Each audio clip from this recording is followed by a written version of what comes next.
Cheap Joe's Art Stuff. My name is Julie and I'm here to impart some knowledge to you today via a 2-minute art tip. And today we're going to be talking a little bit about color wheels because color theory is kind of one of those things that kind of trips people up and everybody feels like, oh, I know my colors, I got this. But a color wheel can be a very, very important tool.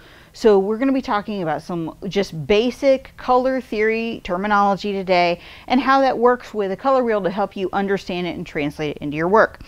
So we have a big color wheel here to make this as easy as possible. So the first item up today is we're going to be talking about primary colors. What are your primary colors? You may have already heard me talk about this a couple of times and not known exactly what I meant, but primary has to do with the major triad of red, yellow, and blue. So those three can basically be used to mix thousands of other color combinations just with those three.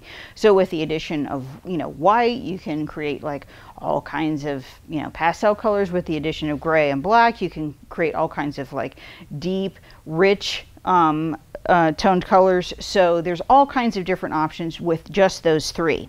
Then you have the secondary colors, which are basically when two primaries are mixed together. So this is where the color wheel is really, really fascinating.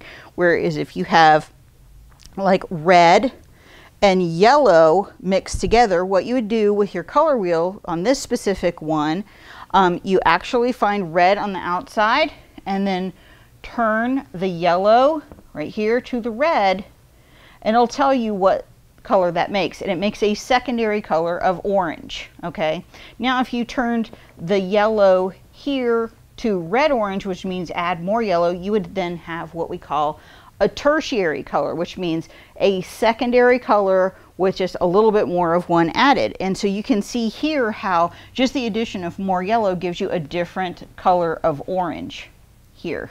So we've just covered here what are basically primaries, which are red, yellow, and blue.